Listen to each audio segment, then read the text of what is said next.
Church of Honolulu. My name is Eleanor, and I will be your worship associate this morning. We are a welcoming and open community, bound together with shared principles and a shared mission to boldly grow compassion, justice, and joy. You are welcome in this place this morning. So please join me in these words as Noah lights the chalice. Excellent. Thank you. We light this chalice with the embers of compassion. We light this chalice with the torch of justice. We light this chalice with the radiance of joy. So we're going to be talking about prophets today. So I came up with a story about prophets. And this is going to be a story from long ago and far away. So today we're going to go back to the Bronze Age, which was very long ago, and in Central Asia, which is more or less far away. So I put up a map. Some of these things may look somewhat familiar to you. So you can see sort of the Arabian Peninsula, the northern part of Africa. So that's where we're talking about. And during this time and in this place, there was a young girl named Dodoa. If I'm pronouncing this probably completely incorrectly. But she was born, and when she became a teenager, she started to shine all over with this glowing light, which even back then, long ago and far away, that was not normal. So she got sent away from her village. In her new village, she met a young man named Guru Shaspa, and they fell in love. And then they got married. And then some of you have done OWL, so you might know what happens next. They do what normally you do when you get married and are fertile. They start to have children. So they had 5 children. But the third of these children was a young boy, and he was born special. First of all, he was born laughing rather than crying. So everybody thought this was kind of funny. Already kind of funny, but he also was born with his mother's glow. So they gave him the name Zarathustra, which has 2 meanings. One is he of the golden light, because he's glowing golden all the time. And the other is the keeper of the golden camels, which is also quite nice, very practical in this part of the world at that time. But it's also a perfect name for a prophet, don't you think? So he starts off really well. He starts off with a great name, a fabulous glow. Also, like most prophets, his life was not easy. So as a baby, there was an evil, powerful man named Dura Sarun. And he had attempted to kill Zarathustra several times. So he tried with fire, he tried with cows, he tried with wolves, he tried with all these things. But every single time, the baby was protected. Sounds like a prophet to me. Yes, because he was protected by the truth. He was also, as he grew up, he was a very good child. He was good to the poor, he was good to animals, he protected people who needed protecting. Sounds very prophet-like. And also, he grew up curious. He was a very curious child, always questioning and looking for the truth. So at 20 years old, he left on a quest for the truth. And to find it, he spent 10 years all alone in prayer. So that also was very prophet-like. We know a lot of prophets who spend a lot of time all by themselves. You know, sometimes not eating very much, getting sort of hallucinogenic thoughts, possibly working on the whole famine thing. And like a lot of prophets, he started to hear the word of other radiant beings. So he got the word of God, and the word of God was the truth. So, also like a lot of prophets, he then went wandering to tell people the truth, to tell people his truth. And of course, people didn't believe him. That's also very normal. So, eventually, he did convince people of the truth, and part of that truth was that wisdom for the individual lies in rejecting the easier, more tempting path of the lie, and choosing the path of righteousness and truth. This sounds pretty familiar from all kinds of religions, including ours. And truth is the only path to God. So this became a religion called Zoroastrianism. Has anybody heard of that? A few people, yeah, all right. So yes, but that, so Zarathustra and Zoroastrianism, we will now sing you on your path to knowledge and truth upstairs.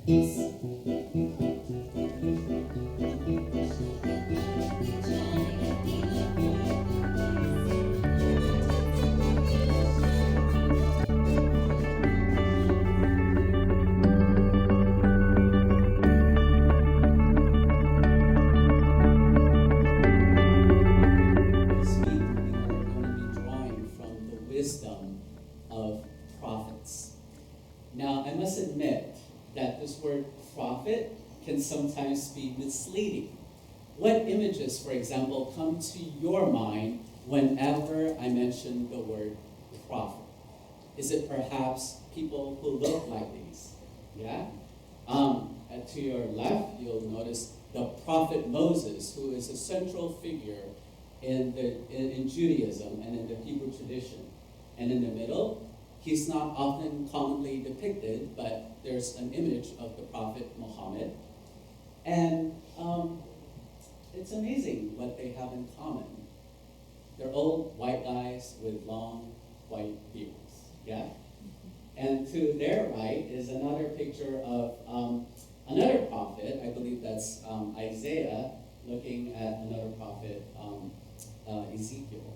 And so, everywhere we turn, these seem to be the images that we have. And then, of course, there are those that Eleanor mentioned today, like the prophet Zarathustra, and there's also the prophet Baha'u'llah, which is where Baha'i came from, and the prophet Joseph Smith, which is where Mormonism came from. So there's all kinds of prophets out there. And you might have seen images of more recent prophets, such as this guy, right? Who is all about doom and gloom. We're all going to die. Repent. The end is nigh. So prophets often come with dire warnings about the end of the world, and we need to do something about it. Well, you may not notice that Unitarian Universalists have prophets too, except we kind of define it a little differently than these guys. So, according to our second source of Unitarian Universalism, we are to draw from words and deeds of prophetic women and men which challenge us to confront powers and structures of evil with justice, compassion, and the transforming power of love. Don't you just love that? That some of us are indeed called to be that prophetic witness and that prophetic voice, challenging injustice and evil wherever we may find it. And so one of the more modern day, as in early 20th century prophets that we have within Unitarian Universalism, is a man by the name of Clarence Skinner. And some of you may have heard of Skinner Publishing House. That's the other arm. We have Beacon House Publishing, which is the Unitarian arm. Skinner House Publishing is actually the Universalist arm. And Clarence Skinner was the dean of a seminary way back when, and he's also known to be quite radical, meaning that he had the audacity to be pro-union during that time, and God forbid he was even branded a socialist by some for his pro-union activities.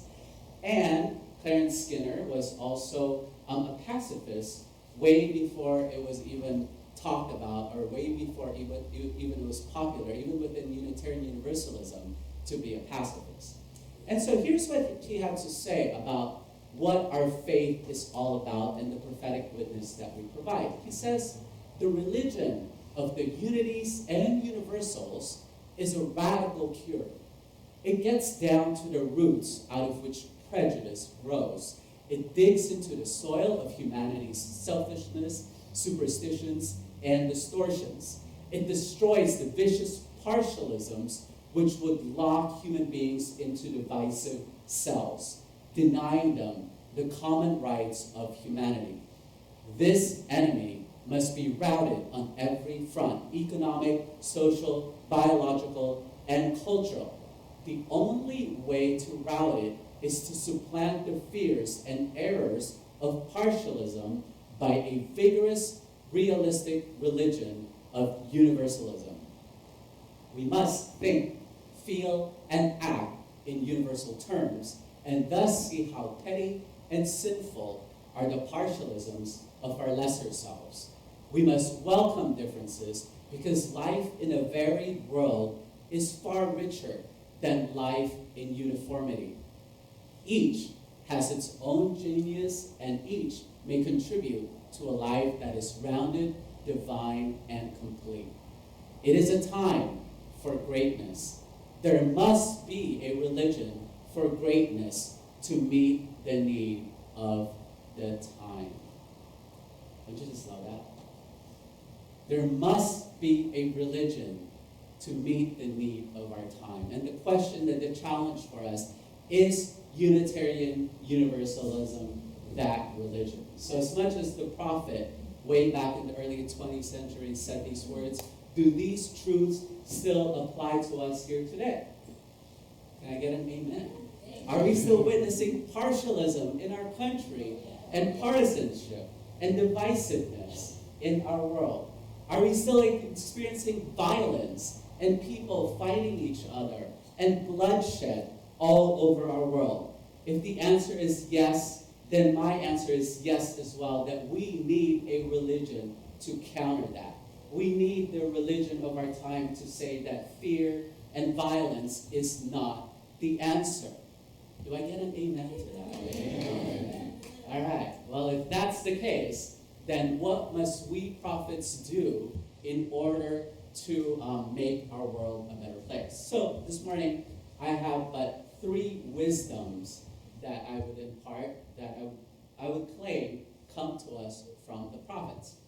First of all, even though this statement may sound like it's predicting the future, because Clarence Skinner was basically saying what Charlotte has been saying all along, right? That Unitarian Universalism is the religion of our time.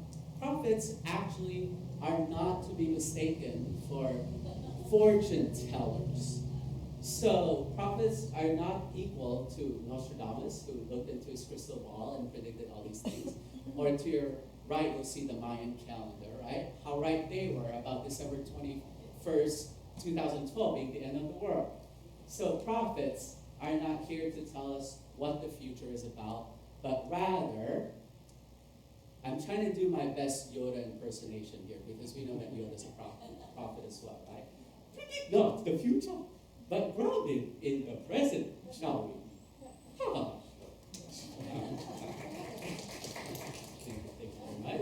So, our jobs as prophets is to be grounded in the present moment. Here's another quote by Jameson Barry, who said, the best way to lead people into the future is to connect with them deeply in the present. This means that our job as prophets is not to foresee what's going to happen in the future, but to say, what is our current reality? And what actions and what deeds can we do in the now in order to have a different trajectory for our future? And so one of the greatest prophets, I think, that still exists today is a man by the name of Thich Nhat Hanh. So rather than look back into what happened to his country, to Vietnam, and to go through the coulda, woulda, shoulda, he instead looks into the now and say, how can we be mindful now? How can we work for peace now? How can we be connected across our differences now? And so this ties in very well with Eleanor's opening words that talk about how to live in the now. So prophets, the wisdom that I glean from them is to learn how to live in this moment. Because what we do now has an impact on the future. And so the more we bend that arc of our history toward justice, the more we're going to get the world we dream about, a world that works toward the common good. The second feature of a prophet is oftentimes they are called to love the common people. So prophets are really populists at heart and hate the status quo. Hate the status quo. So we cannot stand it when injustice abounds in our world. That all of us need to feel that creative maladjustment that Dr. King talked about. Here's what Dr. King had to say about it. He said, the saving of our world from pending doom will come not through the complacent adjustment of the conforming majority, but through the creative maladjustment of a non-conforming minority. Do we belong to that group of non-conforming minority who is creatively maladjusted to poverty, to inequality, to all the hatred and the prejudice that goes on in our world? Can we be so similarly creatively maladjusted? For me, that's what it means to love the common people, but hate the status quo. Now, one thing we have to be careful about, because I know probably doesn't exist in this congregation, but Unitarian Universalism in general has this feel sometimes of, I'm a lone voice out there crying out in the wilderness, and doggone it, my pet project, my pet passion has to be realized in the world, right? That I'm here to challenge every institution I can and to question every authority I encounter. So, if that were the case, going back to Martin Luther King Jr.'s statement that the majority, meaning the majority of the people should it not become conforming, but rather we go with the non-conforming minority. Here's an issue that has been brought up recently. We all know about the Occupy movement, right? The whole idea that 1% of our population should not have ownership over the world's resources and whatnot. I try to think to myself, why is it that this movement didn't take hold as strongly as, say, the civil rights movement or even the Tea Party movement in our country? What was it missing that it didn't have, that the other movements have? And I thought, well, they certainly had great prophets that came out of this movement, although there was no unified prophet per se that came out of the Occupy movement, right? But to me, that's only one leg and one strand in this three-legged stool. What are some of the other ones that could have been used in the Occupy movement in order to make it stronger? The support of the president would have been nice. So as we could see over the years, the prophets of old, or POO as the acronym goes, P-O-O, right? The prophets of old have always challenged the kings. So we see the Hebrew prophets, for example, barging in and storming the Bastille and going to the White House of their time and saying, "King, you must do something about the oppression that your people are going through. You must address this." And so that's how this conversation gets started. But the idea is not to alienate necessarily our political leaders, but to work with them and educate them and convince them, which is exactly what we're trying to do on Monday the 28th, is we're storming the halls of the Capitol in order to talk some sense into those who may still be in the middle when it comes to marriage equality. So we absolutely need the help of the president. Did someone say anything? Was that you, Dennis? Okay, good. You'll be there, right? On Monday at 8 a.m.? Okay, good. And the other part is we can't alienate the priests. And with several movements in the past that I've observed that have floundered are movements that don't involve clergy and spiritual and religious presence in the movement, which is why it's so crucial that we're working hand in hand with Hawaii United for Marriage, for example, because Dr. King himself was a clergy person. And without the help of the priestly class, without the help of people who could speak from a place of morality and ethics, where would this movement be? And so for me, this model, this image, gives me a more well-rounded way to look at the role of a prophet. Rather than necessarily just going blindly against institutions, how can we work with certain existing religious institutions so that the changes and the effect of our work could be long-lasting? Make sense? All right, so the final characteristic and the final lesson I've learned on what prophecy means is that one doesn't necessarily just stand on the street corner with a bullhorn coming from a place of anger. And yes, there is a lot in our world to be angry about. But how can we first, before we get to that step, remember the meditation from earlier today, from this morning? It talked about, in the beginning, before the word was even invented, was desire. Our desire is a cry to do good in our world. So how can we first listen to that cry, both coming from within us and from those around us, in order to build a movement? Because if you're out there all by yourself, that does not a movement make. Again, going back to my Yoda statement. Yeah. So you're just out there being by yourself. If you can't be a leader without followers.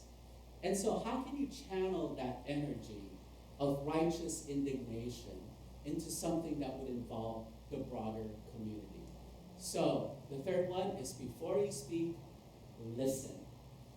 And maybe then you won't run the risk, as I have from time to time, of having foot and mouth disease. It's a terrible disease to get rid of, I tell you. And the only cure for it is the ability to just go back and listen some more. So it's never too late. And so out of these characteristics, can you name people who are existing today who are modern day prophets? Who in your life do you know has been able to be grounded in the present, has been able to challenge the status quo, and has been able to practice listening with one's own being? Yesterday, when I was going on a hike with Kaini and others from our church and this Kaninui Ikea, I paid special attention to the words that Kumu Glenn says. And I thought to myself, there's a guy who's a modern day prophet. He speaks to us about the Aina in such a loving way. It's not a condemnation of, you fools, what are you doing desecrating our environment? But it's rather a way of saying, if we have common values of honoring all of life, how can we respect the Aina more? And how can we be connected to our environment more instead of being separated from it? And so, as I was sitting there, I was saying, right on, you're a prophet I'm willing to follow. I see a few nods here of people who have had a chance to be in Kumu Glen's presence. And another prophet that we have here on Oahu is a woman by the name of Sister Joan Chatfield. Grew up in the Catholic Church, was the Dean of Chaminade, and yet had the audacity to publicly say stuff like, masturbation ought to be a sacrament. I would have said amen to that, 100%, sister. And naturally, that didn't really gain the favor of the bishop at the time. So she was actually exiled to New York for a few years. So we're glad that she's back. And I can really relate to Sister Joan because I too was exiled for a while to California because I had grown to become too outspoken here in Hawaii with my favoring civil unions at the time. And so people would have preferred that I just stayed quiet and not be so open about my support of it. And so, eventually I ended up in California, which was great too, because this is when I earned a reputation. And I've been called many names in my life, many of which are unflattering. But this one that I'm sure was meant to be unflattering as well, but I've kind of internalized and turned it into a label that I proudly wear for myself, is I became known as an activist minister. Yeah, and I thought to myself, beats the alternative. Would I be a deactivated minister? And what good would I be in terms of my ministry? And I thought to myself, well, I'm not the only one. I can never do this work without the support of you all out there. And what's nice about Unitarian Universalism is we don't say ministry just for the ministry. So we really practice this thing called the priesthood of all believers. And I would like to add to that we ought to practice the prophethood of all believers as well. Because any single one of you, and in fact all of you, if you only believe So this isn't just believing as in I'm believing in somebody out there. But if you only believe that you were a prophet, you could do it. You could be out there on the street too, holding up signs and speaking your truth to power. And in fact, maybe if you had, you too could be an activist congregant and call someone on the phone tomorrow. We are all empowered. Yes, thank you for the amen, Teresa. We are all empowered to fulfill our mission to boldly grow compassion, justice, and joy here in this place. Do you believe that? All right. Then let's do it.